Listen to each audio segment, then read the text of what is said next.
Welcome to my channel world class academy. आइए आज हम नए वीडियो के साथ आए हैं, आपको पढ़ाएंगे पोलिनोमियल के बारे में। तो ये क्लास 10th का चैप्टर नंबर 2 होगा जिसका नाम है पोलिनोमियल।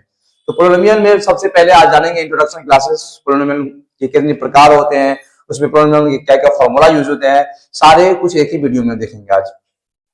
तो पहला हम जानेंगे types of polynomial. Types of polynomial जो पहला पोलिनोमियल है कांस्टेंट पोलिनोमियल। अब कांस्टेंट पोलिनोमियल क्या होता है? Polynomial degree is zero. Constant polynomial वो होती है जिसकी डिग्री जीरो होते हैं। उसके कुछ एग्जांपल हम लिए गए हैं जैसे कि px is equal to 5, pt is equal to 10। जो डिजिट होंगे 10, 5, 15 ये सारी क्या करेंगे बच्चे? कांस्टेंट पोलिनोमियल होते हैं। इसमें वेरिएबल नहीं के बराबर होते, नहीं होते, वेरिएबल नहीं होते। नेक्स्ट है लीनियर पोलिनोमियल। लीनियर पोलिनोमियल और polynomial degree is 1। Linear polynomial वो होते हैं जिसकी डिग्री 1 होती है। कुछ एग्जांपल हम इसके लिए हैं। 4x माइनस का 3, यहाँ पे वेरिएबल है, यहाँ पे x का पावर 1 होता है, पावर 1 होता है, इस वजह से इसकी लीनियर पोलिनोमियल की डिग्री 1 होती है। फिर दूसरा एग्जांपल है √3 इंटू t रूट से बाहर है, प्लस का 5, ये भी लीनियर पोलिनोमियल का एग्जांपल है। सेकेंड है बच्चे, थर्ड है बच्चे क्वाड्रेटिक पोलिनोमियल और polynomial is degree 2। Quadratic polynomial वो होगा जिसकी डिग्री 2 होगी। जैसे कि आपको एग्जांपल में बता रहा हूं, कुछ एग्जांपल इसके भी लिए गए। 3x² प्लस का 2x माइनस का 4/5। जो हाईएस्ट पावर होती है वही डिग्री होती है, इसमें हाईएस्ट पावर 2 है, तो ये क्वाड्रेटिक पोलिनोमियल हो जाएगा। और दूसरा हो गया बच्चे x² plus bx plus c, यहाँ पर आपको दिखाया गया है कि हाईएस्ट पावर 2 है, ये क्वाड्रेटिक पोलिनोमियल हो जाएगा। नेक्स्ट बच्चे क्यूबिक पोलिनोमियल और पोलिनोमियल डिग्री इज 3।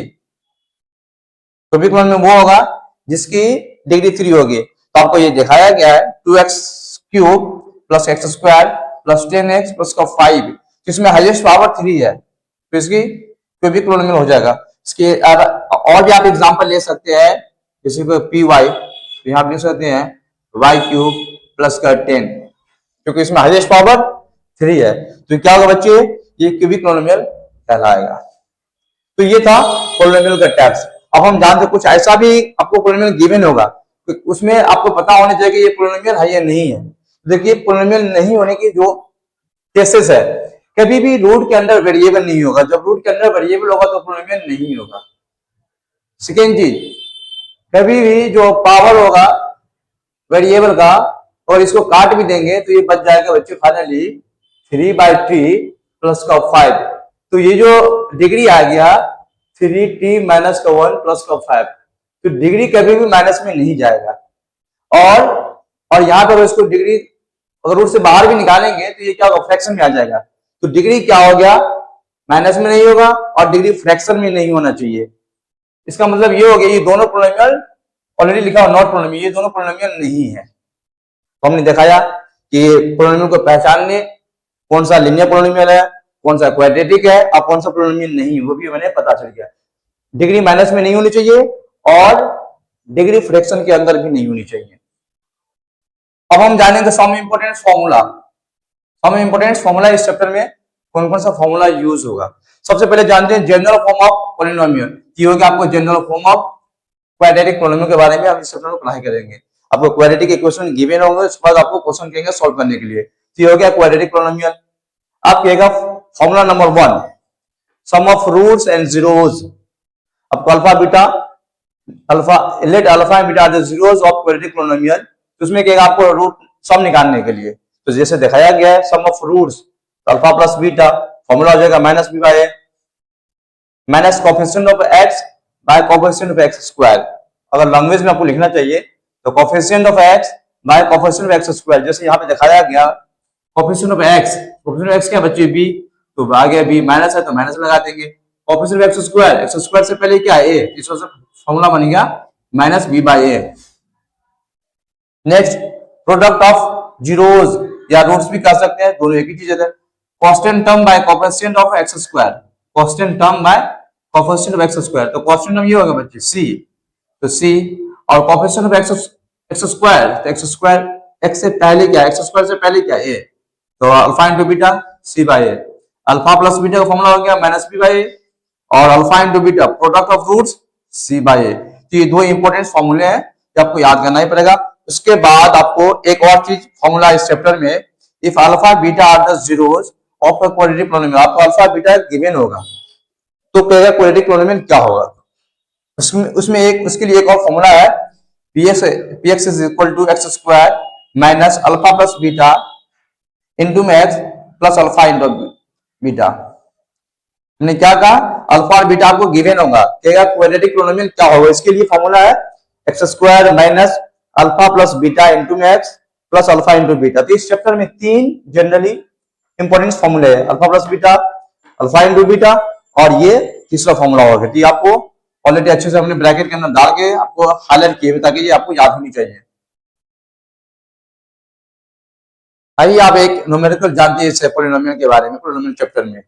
तो क्वेश्चन रहा, find the zeros of the quadratic polynomial x square plus का 7x plus 2 and verify the relation between the zeros and it's coefficient. तो आपको सबसे पहला काम करना है क्या बच्चे, जीरोस फाइंड आउट करना है। जीरोस फाइंड करने के बाद फिर इसका रिलेशनशिप को भी दिखाना पड़ेगा आपको। तो सबसे पहला काम जो करना पड़ेगा, जो ये इक्वेशन गिवन है क्वाड्रेटिक इक्वेशन, इसको पहले पॉलिनोमियल x के फॉर्म में, तो x की वैल्यू आपको निकालना पड़ेगा। x की वैल्यू निकालना, सबसे पहले x की वैल्यू कैसे निकालेंगे, इसको फैक्टर करके। अपने फैक्टर को क्लास 8 और 9 में अच्छे से सीख चुका होगा पहले ही, और यह फिर एक फैक्टर, इसको फैक्टर करते हैं। एक्स स्क्वायर प्लस का 12, इसको ऐसे स्प्लिट कीजिए कि प्लस करने पे या माइनस करने पे वापस से 7 आना चाहिए, और मल्टीप्लाई करने पे 12 आना चाहिए। 12 इंटू 1, क्योंकि एक्स स्क्वायर से पहले कुछ नहीं है, 1, 12 को मल्टीप्लाई करेंगे तो 12 इंटू 1 12 आ जा रहा है। तो ऐसे ही दो नंबर आपको कंसिडर करना है, जोड़ने पे 7 आना चाहिए और मल्टीप्लाई करने पे 12 आना चाहिए। तो आपको मैं दो फैक्टर दे रहा हूं, 6x प्लस का x भी करने पे 7 आ रहा है, 3x प्लस का 4x करने पे भी 7 आ रहा है, बट ये फैक्टर सही नहीं है। क्यों नहीं लेंगे, क्योंकि 6 इंटू 1 6 ही आ रहा, बट इसको जोड़ने पे और मल्टीप्लाई करने में 12 आ रहा है। इसका मतलब ये सही है, इसको हमने फैक्टर कर दिया, 3x प्लस का 4x प्लस का 12 कर दिए। अब बच्चे क्या करेंगे, फैक्टर करने के बाद अब देखेंगे इन दोनों में कॉमन क्या और इन दोनों में कॉमन क्या दिख रहा है। तो इन दोनों में कॉमन दिख रहा है आपको कि x और x, यहाँ डबल x है, x कॉमन आ जाएगा दोनों में से, तो x हमने कॉमन ले लिया, तो यहाँ बच गया 3। उसके बाद बच्चे इस 12 को हम फैक्टर करेंगे तो 3 इंटू 4 कर सकते, 12 को 3 इंटू 4 कर सकते। इसका मतलब यहाँ पे 4 कॉमन आ रहा है, प्लस का 4 ले लेंगे कॉमन, तो यहाँ बच जाएगा x और यहाँ बच जाएगा सिर्फ 3 बचेगा, क्योंकि 4 बाहर आ चुका है, तो ये बच गया 3। अब x प्लस 4 और x प्लस 3 को एक ब्रैकेट के अंदर आप क्लोज कर सकते हैं। ये कॉमन आ गया तो इस दोनों को एक ब्रैकेट के अंदर और x प्लस 4 को एक जगह डाल देंगे। अब क्या करेंगे कि जो फैक्टर आया है x plus 4 is equal to 0, इसको कर देंगे 0, और x plus 3 is equal to कर देंगे बच्चे 0। जब इसको 0 करेंगे तो ये x का वैल्यू निकल जाएगा, x का मान मतलब राइट में जाएंगे तो ये माइनस का 4 आ जाएगा डायरेक्टली, और इसको x का वैल्यू निकालेंगे तो ये हो जाएगा माइनस का 3 हो जाएगा, प्लस में उधर जाएगा माइनस में हो जाएगा। तो x के दो मान आएंगे, तो x का जो दो मान आएंगे इसी को पहले को बोल देंगे अल्फा, अल्फा का मान आ गया माइनस का 4 और बीटा का मान आ गया माइनस का 3। तो आपको जीरोस निकल गए, अल्फा और बीटा का मान, अल्फा बीटा को ही जीरोस कहा जाता है, अल्फा का मान निकल गया माइनस का 4 और बीटा का मान निकल गया माइनस का 3। तो एक स्टेप आपको हो चुके हैं, फाइंड द जीरोस, तो जीरोस अल्फा और बीटा निकल गए। अब सेकेंड स्टेप में ये बोला and verify the relation between its the zeros and it's coefficient. इसके लिए आपको हमने एक फॉर्मूला बताए थे, उसका प्रयोग करेंगे।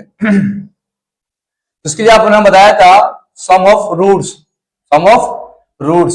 उसका फॉर्मूला फॉर्मूला होता है बच्चे अल्फा प्लस बीटा माइनस का b by a, plus beta minus का बी बाई ए, तो अल्फा प्लस बीटा माइनस का बी बाई ए कर दिए। अब अल्फा का मान बच्चे दिख रहा है माइनस का 4, तो माइनस का 4 पुट करेंगे, और बीटा का मान भी माइनस का 3, तो यहाँ पे कर देंगे बच्चे प्लस माइनस का 3 और माइनस का b। अब इस इक्वेशन में जाएंगे, आपको इस इक्वेशन को कंपैरिजन करेंगे इस जनरल इक्वेशन से, एक्स स्क्वायर प्लस का बी एक्स प्लस का सी, इस इक्वेशन से हमेशा कंपैरिजन करेंगे। तो यहाँ a का मान हो जाएगा कुछ नहीं तो a का मान हो जाएगा 1, एक्स स्क्वायर से पहले कुछ नहीं तो 1 होगा, तो a का मान हो गया 1। x से पहले क्या बच्चे 7, यहाँ x से पहले b, तो b का मान होगा बच्चे 7 और c का मान हो गया 12। यहाँ पर पुट करेंगे आपको माइनस b बाय तो माइनस का 7, a का मान 1। अब इसको सॉल्व करेंगे, ये माइनस का 4 प्लस माइनस माइनस माइनस का 3 और इसको जब करेंगे तो ये फाइनली क्या आ जाएगा बच्चे माइनस का 7 आ जाएगा। और इधर भी जब सॉल्व करेंगे माइनस 7 ही बचेगा और नीचे में 1 का वैल्यू नहीं होगा, तो इसका मतलब ये माइनस का 7, ये वेरीफाई हो गया, minus 7 is equal to minus का 7। दूसरा फॉर्मूला फिर होता है alpha into beta. Alpha into beta का फॉर्मूला होता है c by a. Alpha into beta क्या होता है बच्चे c by a. C by alpha का मान माइनस का 4, तो अल्फा का मान माइनस का 4 पुट कर देंगे इंटू बीटा, बीटा का मान माइनस का 3, इसको सॉल्व करते हैं, ये माइनस और माइनस प्लस का 12 हो जाएगा। अब इसको करते देखते सी बाय सी का मान 12, ए का वैल्यू 1, नीचे 1 का वैल्यू होता नहीं तो 12, इसको मतलब 12 इज इक्वल टू 12 या minus 7 is equal to minus 7। तो ये वेरीफाई हो गया, हमने रूट्स भी निकाल लिए और दोनों को वेरीफाई भी कर दिए। तो ऐसे ही वीडियो में बने रहने के लिए हमारे चैनल को लाइक करें, सब्सक्राइब करें और दोस्तों के साथ शेयर करना ना भूलें।